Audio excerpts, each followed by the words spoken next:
حیات المسلمین حکیم الامت مجدد ملت حضرت مولانا شاہ اشرف تھانوی صاحب رحمۃ اللہ علیہ فرماتے ہیں، یعنی مال کمانے میں بھی کوئی بات دین کے خلاف نہ ہو اور اس کے خرچ کرنے میں بھی کوئی بات دین کے خلاف نہ ہو، آمدنی اور خرچ کا انتظام رکھنا اور اسراف کیا ہے۔ میں تو جانتا ہوں کتنے لوگوں کا کیا ہوا، حالات کیا ہوئے، ہر بات کو پورا کرنا، چھوٹے چھوٹے معصوم بچے جن کو پتہ ہی نہیں ہے برانڈیڈ چیزیں دلانا۔ کیوں بیگم صاحبہ ناراض ہو رہی ہے؟ اللہ نے دیا کس لیے؟ آپ یہ چیزیں کیوں نہیں خرچہ کرتے؟ قبر میں پیسہ لے جائیں گے؟ اچھا اچھا اچھا اچھا، آپ کا غلام 8-8 ہزار کا بچوں کا جوتا، ساکس جو ہے 500-500 800 کے ساکس، اور جو پرامپ یا ٹرالی کہتے ہیں 30-40 ہزار کی ٹرالی، اور بھی ایسی ایسی چیزیں۔ سردیوں میں ضرورت پوری ہو رہی ہے 2 چیزوں سے، 8-8 چیزیں مہنگی مہنگی، 8-8، پھر کہتے ہیں نظر لگتی ہے۔ یار نظر تو لگے گی نا بھائی، کام ہی ایسے ہے نا، نظر تو لگے گی۔ یا تو ایسی بستی میں رہیں جہاں پر سب کروڑ پتی ہوں، پھر تو کوئی نظر بھی نہیں لگے گی، وہاں بھی لگے گی۔ لالچ ایسی بری بلا ہے۔ کپڑا میں رکھا ہوا ہے گھر میں اچھا، دوسرے کا اچھا کپڑا، ارے ہمارے بچوں کو یہ نہیں ملا، حالانکہ ویسے ہی رنگ کا ویسا ہی کپڑا تھوڑا اچھا والا گھر میں رکھا ہوا ہے، اس وقت نہیں پہنا ہوا، ہماری سٹکی ہو رہی ہے۔ جس کو اللہ نے کسی مسئلے سے نہیں دیا وہ بھی آگے بڑھنے کی کوشش کرتا ہے۔ بیگم صاحبہ تڑیاں لگاتی ہیں، تو نے مجھے دیا کیا ہے؟ سر کا تاج کا لقب تو دیا ہے نا، اور کچھ نہیں دیا تو یہ بھی تو لقب تو ہے نا، سر کا تاج۔ تمہارے ساتھ نسبت تو لگ گئی نا، ورنہ کتنی بچیاں ہیں ان کے رشتے ہی نہیں آ رہے۔ تمہارا گھر تو بس گیا، لیکن ناشکری، اب پھر ناشکری پہ بیان شروع ہو جائے گا۔ ایسے ایسے لوگ اس طرح پوچھتے ہیں کہ آپ سوچ بھی نہیں سکتے اس طرح۔ جناب حدیث پاک حضرت ابن مسعود رضی اللہ عنہ سے روایت ہے کہ رسول اللہ صلی اللہ علیہ وسلم نے فرمایا، قیامت کے دن کسی آدمی کے قدم حساب کے موقع سے نہیں ہٹیں گے جب تک اس سے 5 چیزوں کا سوال نہ ہو۔ ان 5 میں 2 یہ بھی ہیں، اس کے مال کے متعلق بھی سوال ہوگا کہ کہاں سے کمایا اور کاہے میں خرچ کیا۔ جناب ایک جگہ آپ صلی اللہ علیہ وسلم نے ایک طویل حدیث فرمائی جس میں ایک جز یہ کہ اللہ تعالیٰ نے تمہارے لیے مال کو ضائع کرنے کو ناپسند فرمایا ہے۔ فائدہ حضرت تھانوی رحمۃ اللہ علیہ، تفصیل اس کی یہ ہے کہ کمانے میں بھی کوئی کام دین کے خلاف نہ کریں، جیسے سود لینا، رشوت لینا، کسی کا حق دبا لینا، جیسے کسی کی زمین چھین لی، یا موروثی کا دعویٰ کرنا، یا کسی کا قرض مار لینا، یا کسی کا حصہ میراث کا نہ دینا، جیسے بعض آدمی لڑکیوں کو نہیں دیتے، یا اس کے کمانے میں اتنا کھپ جانا کہ نماز کی پرواہ نہ رہے، یا آخرت کو بھول جائے، یا زکوٰۃ اور حج ادا نہ کرے، یا دین کی باتیں سیکھنا یا بزرگوں کے پاس آنا جانا چھوڑ دے۔ حضرت مجدد نے 2 جگہ ایک فرمایا، ایک خاص لوگوں میں فرمایا، ایک عام لوگوں میں فرمایا۔ آپ لوگ خاص ہیں لیکن احتیاط کرنی پڑتی ہے۔ فرمایا جو کمانے میں اتنا، چلو بتا ہی دیتا ہوں خاص بات، کیونکہ خاص لوگ بیٹھے ہیں۔ حضرت تھانوی رحمۃ اللہ علیہ فرماتے ہیں جو کمانے میں اتنا لگ جائے کہ وہ اللہ کی محبت نہ سیکھ سکے۔ ایک جگہ نماز بھی فرمایا، لیکن فرمایا اتنا کمانے میں مشغول ہو جائے کہ اللہ کی محبت نہ سیکھ سکے، تقوی حاصل نہ کر سکے، تو اشرف علی اس کے کمائی کو حرام کا فتویٰ دے گا، کیونکہ مقصد اللہ کی ذات ہے۔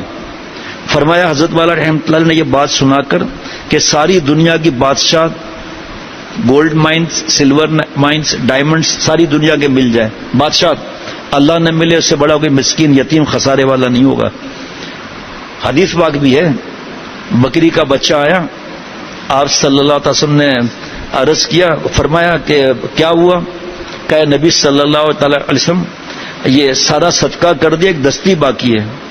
فرمایا عائشہ نہیں، جو مال چلا گیا نا وہ باقی ہے، جو آسمان پر جمع ہو گیا۔ اللہ نے دیا کس لیے مال؟ کیا جملہ ہے آپ سوچو ذرا۔ اب عائشہ صدیقہ رضی اللہ عنہ کا روزہ تھا، تھوڑا سا گوشت ملا رکھا ہوا تھا، ایک خاتون آئی تکلیف میں، گوشت ان کو دے دیا۔ تو خادمہ نے کہا ماں عائشہ صدیقہ رضی اللہ عنہ، آپ کا روزہ میرا بھی روزہ، جو آپ نے تھا وہ تو آپ نے دے دیا۔ کہ ارے اللہ کی بندی تو مجھے بتا دیتی تو میں تیرے لیے کچھ رکھ لیتی۔ یہ کیا یہ چیزیں ہیں یہ؟ لیکن ہمیں تو حکم نہیں ہے کہ سب کام صاف کر کے خرچہ کر ڈالیں، لیکن اللہ دے، زکوٰۃ فرض کرے نہیں ہے کسی پر، کیا صدقہ 1 روپیہ بھی نہیں دے سکتا؟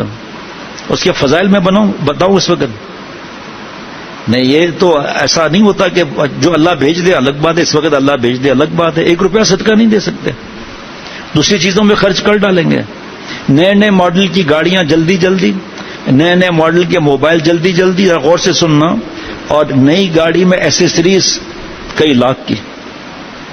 آپ حیران ہوں گے، ایسیسریز کئی لاکھ کی، حالانکہ وہ آٹومیٹک بھی ہے، یہ بھی ہے، یہ بھی سب کچھ ہے، لیکن جس کی ضرورت نہیں ہے ایسیسریز میں وہ بھی گھسڑ دو. نئی گاڑی بہترین ٹائر کا نہیں، جو نئے ٹائر جو جاپان سے آئے نا وہ اس کو اٹھا کے پھینکو، اور اس کے رم وغیرہ مضبوط ہے، بہترین ہے، نمبر 1 ہے. اسمبل بھی یہاں کی نہیں ہے، باہر کی ہے، جاپان کی. رم بھی بدلو. کیا کیا باتیں آپ کو سناؤں، یہ تو توبہ والوں کی باتیں پتہ چلتی ہے. رم بھی بدلو. یار گاڑی کو دن کتنے ہوئے ہیں، کشن جناب وہ بدل دیے مہنگے والے، حالانکہ آج کل سیٹیں کیسی بہترین ہیں. اس کے بعد 15-20 دن، 1 مہینہ، 4 مہینہ بدلو، نئے کشنز لائیں.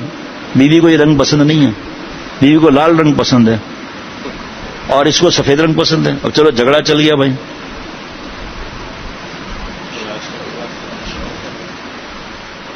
کیا خزانے کیا ہے.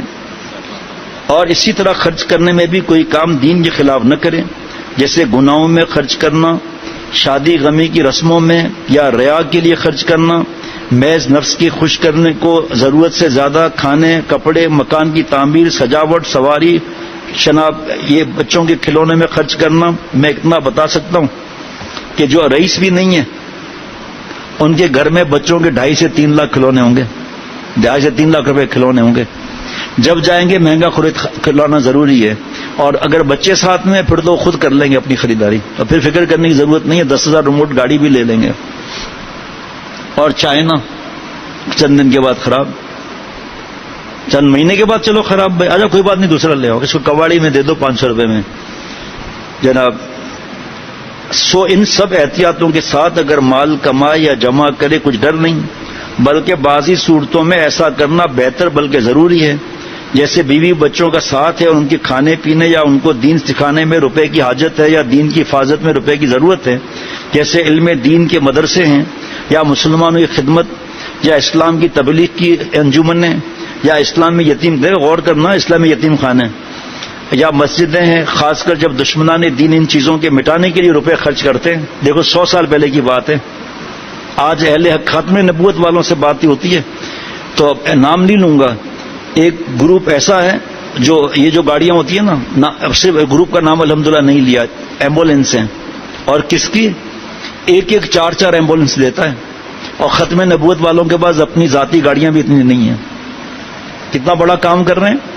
یہ جملہ 100 سال پہلے کا ہے کہ جبکہ دین میں خرچہ نہیں کرتے، اسلام کے قلعوں کو مضبوط نہیں کرتے، اور جبکہ دشمنان دین اس کے مٹانے کے در پہ کتنا خرچہ کرتے ہیں، کتنا کیش دیتے ہیں. ابھی آئے تھے ایک بزرگ، وہ بتا رہے تھے کہ نہیں بزرگ تو نہیں، ایک صاحب تھے، بڑی پوسٹ کی، 38 سال انہوں نے جاب کی ہے، اور شاید پاکستان میں کوئی ایسی جگہ ہے جہاں ٹرانسفر نہیں ہوا ہو، بارڈرز وغیرہ پر.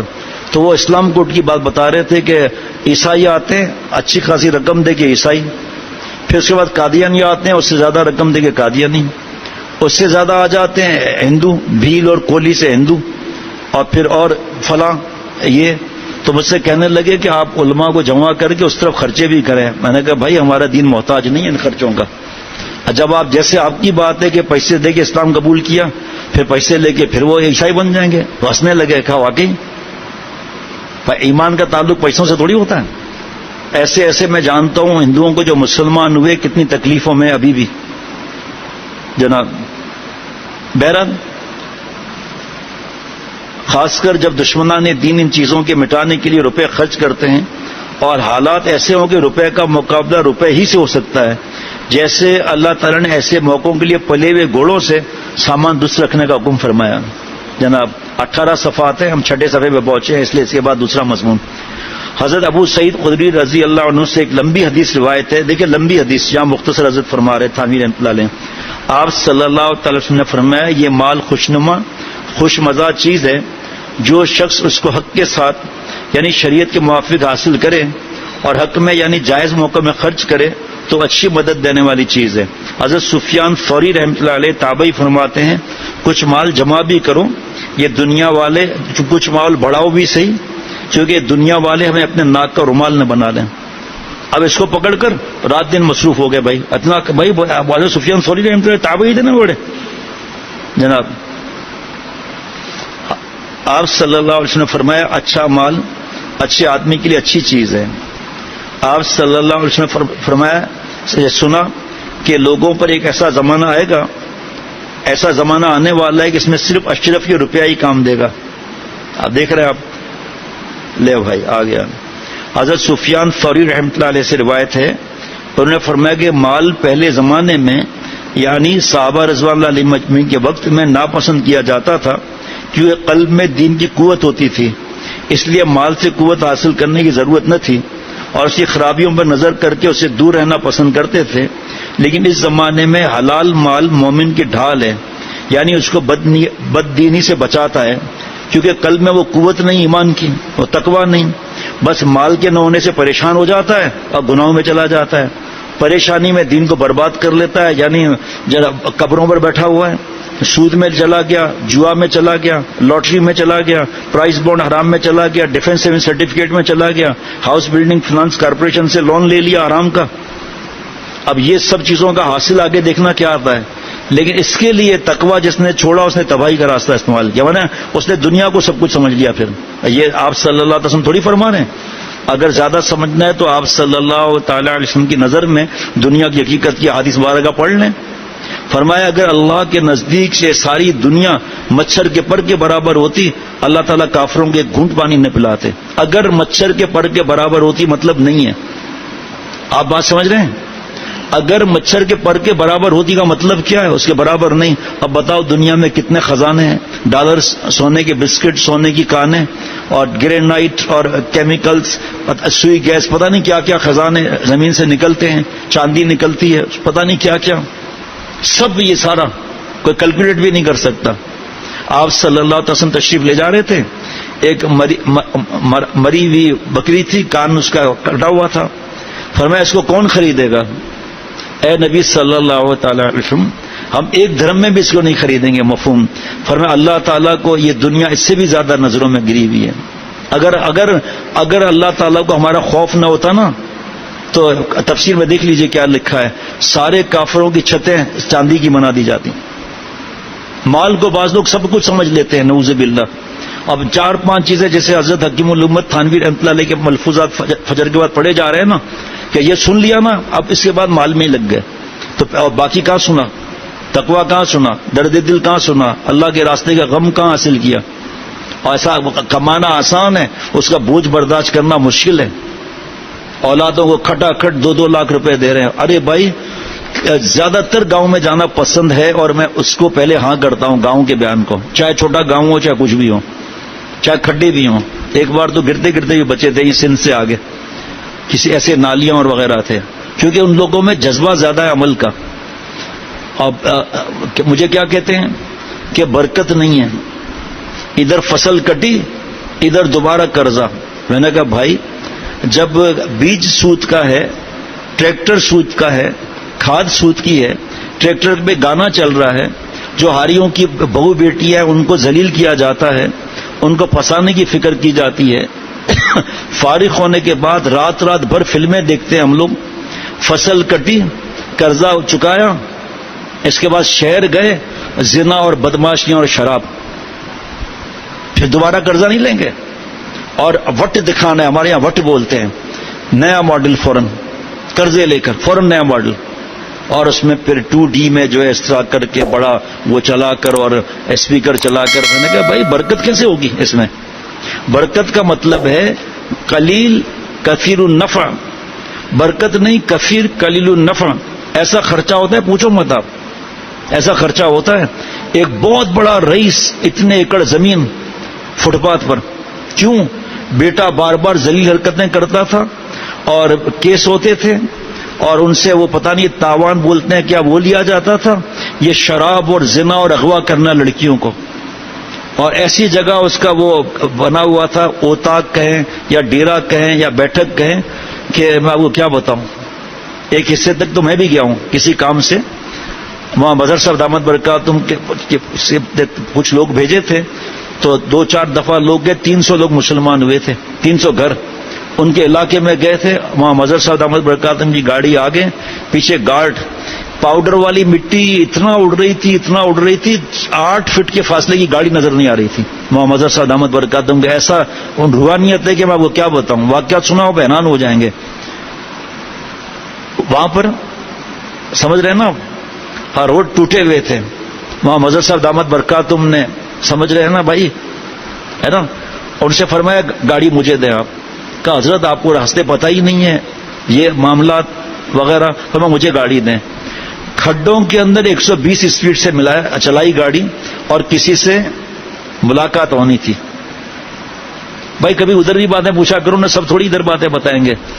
کوئی بہترین ترین انسان سے ملنا تھا, معشوق ترین انسان سے, اللہ کے پیارے سے ملنا تھا. آنکھیں بند کر کے گاڑی چلائی. ہمارے گاؤں سے پہلی دفعہ وہاں مظہر صاحب نکلے ہیں ریگستان میں, گاڑی جس کی تھی ہائیسٹ تھی, 12 لوگ تھے. فرمایا آٹو میں چلاتا ہوں. آگے ایک بیان کا وعدہ ہے. بس میرے بھائیوں اینڈ بزرگوں, بس ایسا لگتا تھا موت کے گولے میں وہاں مظہر صاحب گاڑی چلا رہے ہیں. ایسی ٹرننگ اس ریگستان میں, پورے ٹائم پر پہنچا دیا. اچھا میں نے تھوڑا بہت تو تھکا ہوا تھا, ساری رات سب کا انتظام کرنا وغیرہ. ایک صاحب نے اتنا محمد صاحب کو خوش کیا, ساری رات جگہ جگہ جا کے مکھن خریدا, لسی خریدی, اور پانی آ جائے گا منہ میں, باجرے کی اور چاول کی روٹی بنوائی. اتنا محمد صاحب خوش ہوئے, پوچھو مت, اتر مہنگا ان کو ہدیہ کیا. سنیں آپ, فجر کے بعد ناشتے واشتے کے بعد میں نے کہا حضرت وہ تھوڑا آرام کر کے چلے نا, مجھے پتا ہے وہاں پہنچ جائیں گے انشاءاللہ تعالی. فرمایا اچھا حضرت والا کی نقل, ٹھیک ہے بھائی آرام کرو. آدمی کا دل خوش ہو گیا.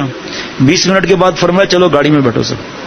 اب کیا آدمی بول سکتا ہے جب حکم آ گیا بھائی, کیا آپ سے عرض کروں کہ مال ایسا نہیں. آپ سنو, آپ اس علاقے میں مٹی ایسی, وہاں پھر پہنچے, حالت خراب گارڈوں کی وغیرہ, بہت دیر تک گاڑی میں بیٹھے رہے, مٹی اتری, پھر سب کے لیے کھانا, جو نئے مسلمان تھے پھر ان کو کپڑے پیسے, ماشاءاللہ.